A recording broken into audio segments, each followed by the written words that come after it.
There's a science that underpins improving patient safety. It's a science that unfortunately many of us as clinicians aren't taught. But there's a great history of very sound theory to guide us. It's theories that we draw from human factors and sociology and clinical medicine. And we've simplified those in this program to 4 key principles. Now, my human factors friends cringe to say it's oversimplified, but we're busy clinicians. We have to have things that are enough theory to guide us, but ruthlessly practical. So the principles are, first, safety is a property of the system. 2, that you need to recognize some very simple principles of designing safe systems. The next principle that we want you to understand is that those ideas of designing safe systems don't just apply to our technical work, they also apply to our teamwork. So forget the jargon and all these acronyms. If you understand the principles of designing safe teamwork, you could apply it in a variety of situations.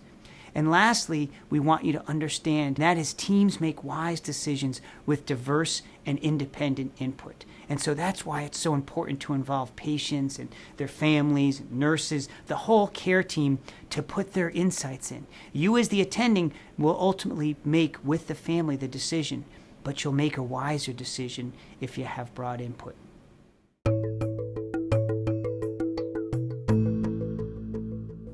The recent progress made in improving safety in airline travel is mostly due to better communication and equality between the pilot and the co-pilot. This wasn't always the case. On January 13, 1982, in Washington, D.C., Air Florida Flight 90 was preparing to depart. While the co-pilot repeatedly expressed concerns about icy wings, the pilot ignored 7 different admonitions. The plane went down in the icy Potomac River. The National Transportation Safety Board conducted a post-crash study and found that the airline industry had an exceedingly hierarchical culture in which many pilots did not value what co-pilots had to say, and thus they ignored them. In medicine, we also have a hierarchical system that needs to change. This module will explore how we can improve and understand the science of safety by understanding how each system is designed to achieve exactly the results that it gets. System-level factors that impact patient safety include characteristics of the patient, of the provider, of the care team, and the work environment, and also institutional and external pressures. As highlighted in the aviation example, team-level characteristics seem to be critically important. In healthcare, the majority of sentinel events, those events that cause significant harm to patients, occur because of communication errors. All of these factors can either defend against or put patients at risk. A careful and honest review of these factors will enhance patient safety.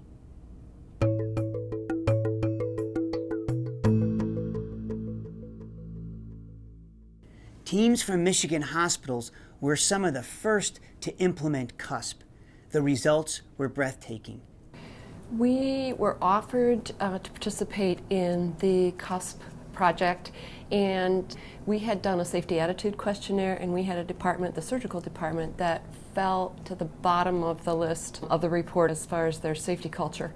And we felt this was the perfect opportunity to start with this particular department. So we talked to our leadership. Budgets weren't that great. They were very reluctant to start a new project.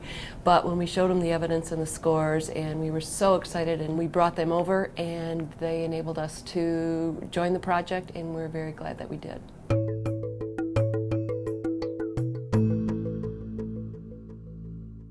A couple of the things that we look at from an administrative standpoint is really cost, access, and quality. And quality is very important to us and the patient's safety, but you have to balance that with how much it costs you as well as an organization. And so some of the things that we were struggling with at the time, like many hospitals, we were in a deficit spending mode. We were losing a little bit of money at the time, so you start looking at staffing and trying to reduce your expenses, which are also very important to us. But then you also have to look at how do you benefit the patient? How do you create a safer environment? And from an administrative standpoint, if we can provide safer care, it's better care, and hopefully in the long run it actually costs organizations and really the federal government less money on health care if we can provide better care. Some of the environmental issues that we faced were some staffing issues. We had some traffic control issues as far as how people entered and left the departments. One issue was we had an open hallway right off the recovery room where staff just got used to going through there for their breaks, which was an infection control issue, a lot of safety issues with that. Scheduling, how many people we had on call, a lot of safety concerns came up when we started looking at all of our issues and problems that we had on the unit. As we have heard from my friends in Michigan, examining the characteristics of your system is the first step to understand the factors that put your patients at risk. Just as aviation elevated the co-pilot's role in the cockpit, we need to elevate the concerns of the entire care team and the patients and their families to a higher level. In the next section, we will examine some of the basic principles of safe design.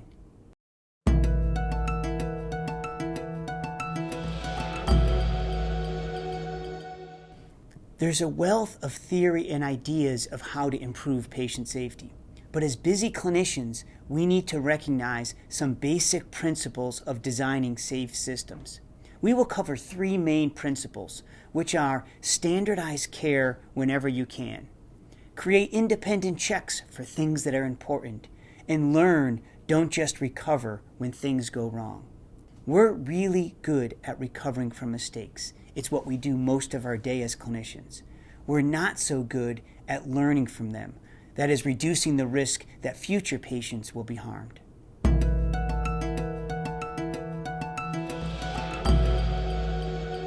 The CDC has recommendations to reduce the risk of an infection when placing a central line.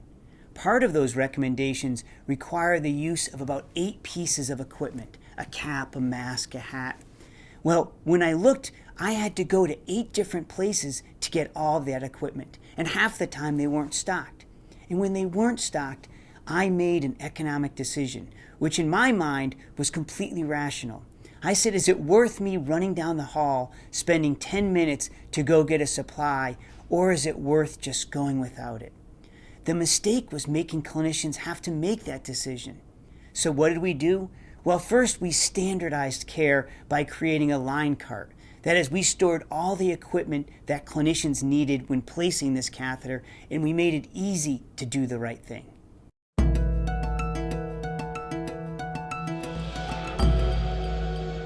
The idea of independent checks is based on the idea that we're all fallible. Think of a seatbelt. The evidence that we should buckle our seatbelt is overwhelming, but we get busy and we forget to do it. What happens when you forget to buckle your seatbelt? You hear this annoying sound that is highly effective in making you buckle your seatbelt. Unfortunately, we forget things far too often in healthcare delivery that are mission critical. Creating independent checks ensures that there are reminders and checks for procedures that are essential for patient safety. Yet to be effective, they must truly be independent, and we must use intraprofessional roles, all the care team questioning each other.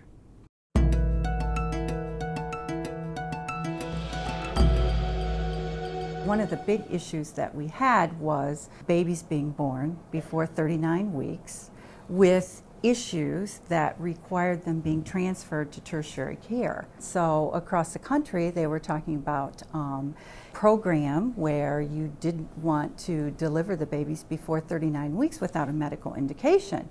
And this was something that was being done frequently. So one of the checks that we've done is that when a patient wants to be electively induced or has an elective C-section, that chart comes over to the department. We review the chart and the due dates to make sure those dates are accurate. So this allowed us to have better culture and results of our babies. We are seeing babies who are born healthier. Of course, we get premature babies, but those babies were born premature by nature. We really had to work with the team and physicians about booking the inductions, empowering the nurses to be able to say, you can't put this induction on the books because this mother is not 39 weeks, and to be able to talk to the physician and why we don't want to do that and get them on board with it.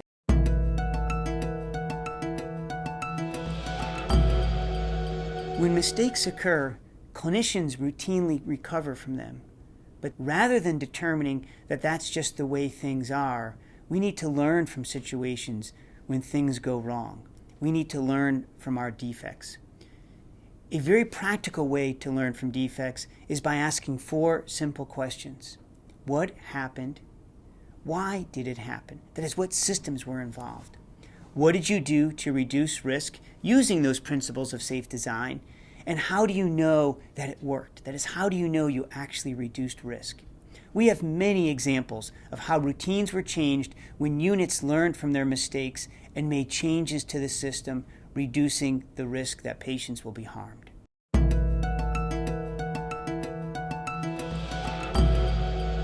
In this unit, we have ongoing improvement work that happens here in the WICU by asking the nurses how they think the next patient's going to be harmed and what we can do to prevent that harm from happening. But I'm going to give you an example of a time when we didn't see how the next patient was going to be harmed. So there was a nurse who brought in his medications, an antibiotic and a vasopressor, that were in similar IV bags. He then went to do something to his patient, and he came back to grab his antibiotic. He spiked it, he hung it, and he went about taking care of his patient. He then noticed that his patient's blood pressure was going way up and rather quickly. He tried to figure out immediately what had happened, and as he was retracing his steps, he realized that he had grabbed the wrong medication. He grabbed the vasopressor and hung it on straight tubing and was infusing it at a very fast rate. He immediately stopped it, called for help, and the patient recovered. When we sat down as a team to debrief after that event happened, what we came up with was when we have 2 IV bags that look the same, we decided to make it look different somehow. And we put these orange labels on every vasopressor that arrived on the unit. So when it came up from the pharmacy, we would put this orange sticker on it. It was bright, it was a statement, and then if you brought that drug into your room, it would look different than any other drug that was there. Now, some of you may think that these 3 principles are an oversimplification of a very complex science. And in part, you're right. But trust me, doing these 3 simple things, standardizing work whenever you can, creating independent checks for things that are important, and learning, not just recovering when things go wrong, will dramatically help improve patient safety in your work area.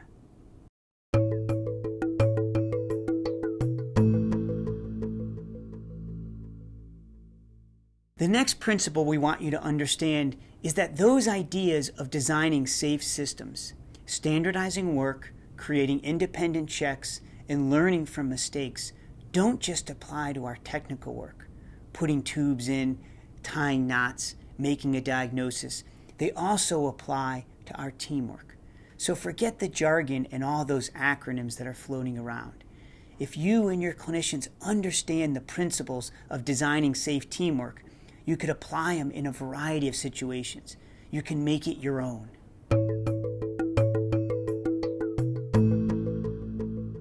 Whenever we're sending a message, the sender encodes meaning. That is, they may use ambiguous language, they may have nonverbal language, and we all do this to make it efficient. That message passes through an environment, which in healthcare is noisy and chaotic.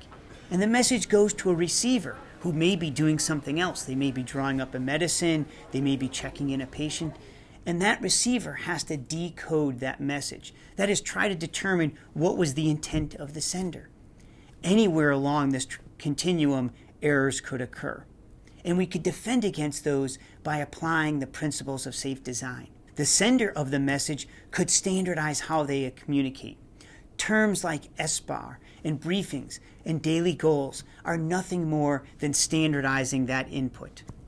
And the receiver could reduce the risk of a decoding error, of a translation error, by reading back, by creating an independent check to say, this is what I understood you to mean, is that correct?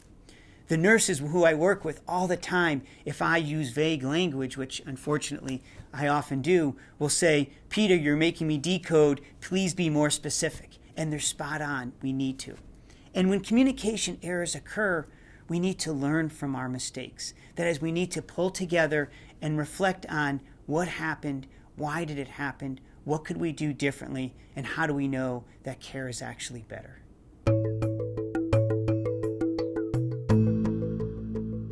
One of the tools that could help improve communication and teamwork is the daily goals. The idea comes from management. We know that individuals and organizations that set goals and get feedback towards those goals accomplish much more than those who don't.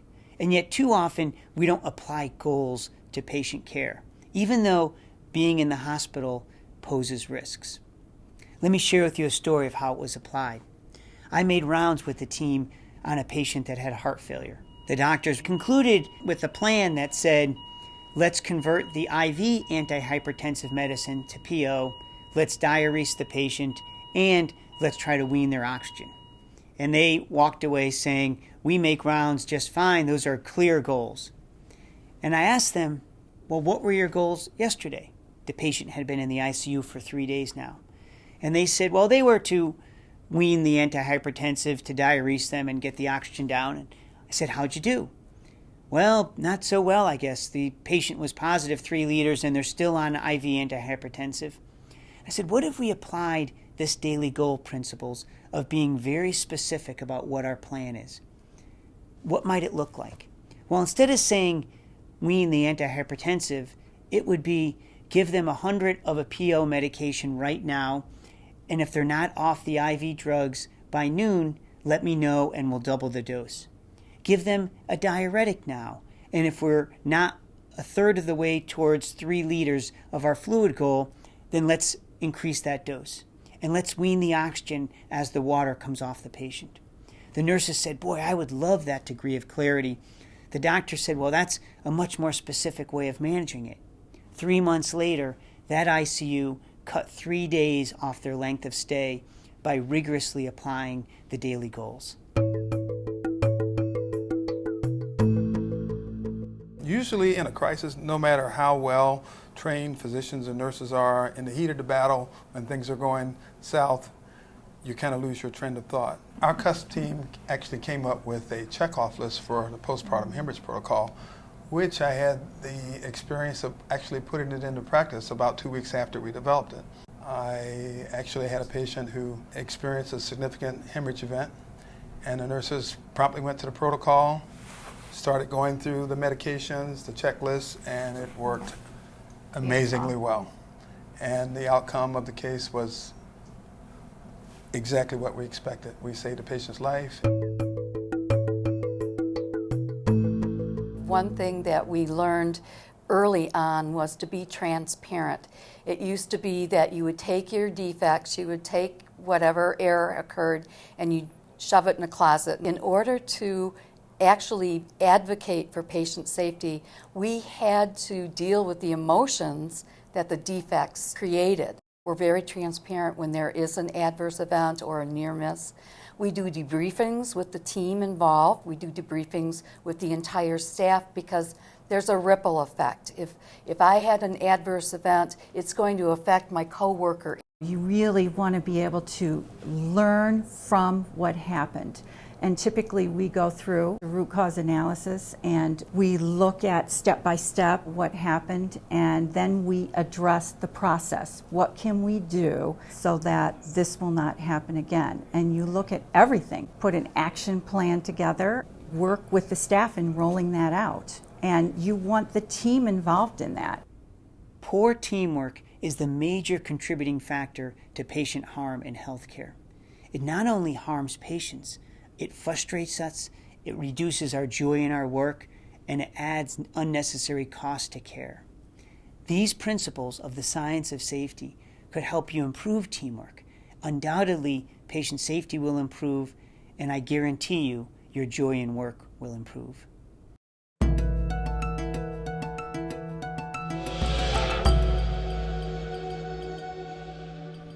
There's a mature science that looks at how do teams make wise decisions.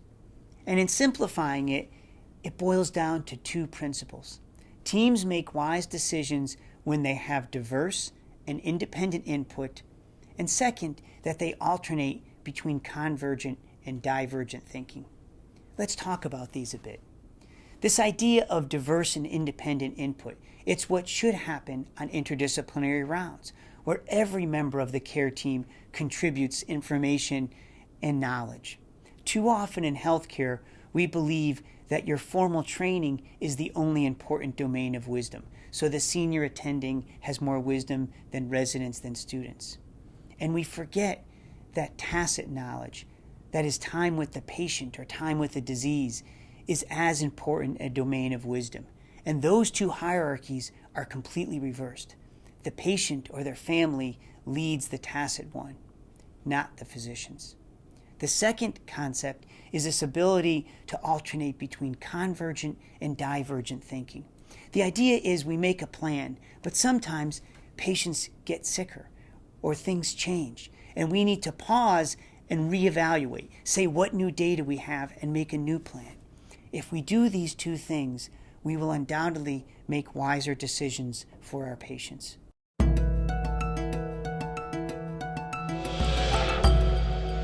I think a big piece of promoting teamwork is to get the right people involved.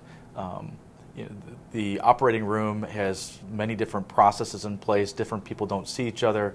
The staff that actually works in the operating room doing surgical procedures doesn't always see the staff that are cleaning the equipment, or see the staff that are in the ambulatory department that are bringing patients back to the OR. And so bringing them together to understand what issues they each had, how they impacted each other, so we're customers to each other, was a big benefit to us. Having the physicians also actively involved in that process and championing the process to say, hey, this is important not only from a hospital operations standpoint, a nursing staff function, but the surgeons could see benefits of improved patient care.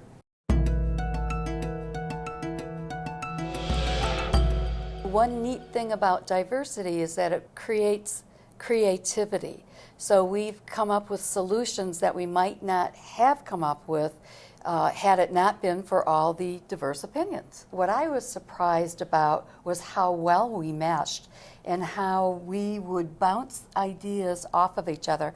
I'm totally non-clinical, but being non-clinical could bring a different perspective to the idea of patient safety and the CUSP initiative. It lends to the team things that you wouldn't ordinarily be able to get if you were just so really rigidly clinically focused. It makes you think about things in a totally different way and brings insight to the team and helps you just focus on a safety perspective from in a totally different way. So I hope you apply this science of wise decision making. That is, by ensuring in your care that you get diverse and independent input, and you have a structure to ensure that you could alternate between convergent and divergent thinking. This doesn't take away your authority as a physician. It enhances it and will help ensure you make better decisions for your patients.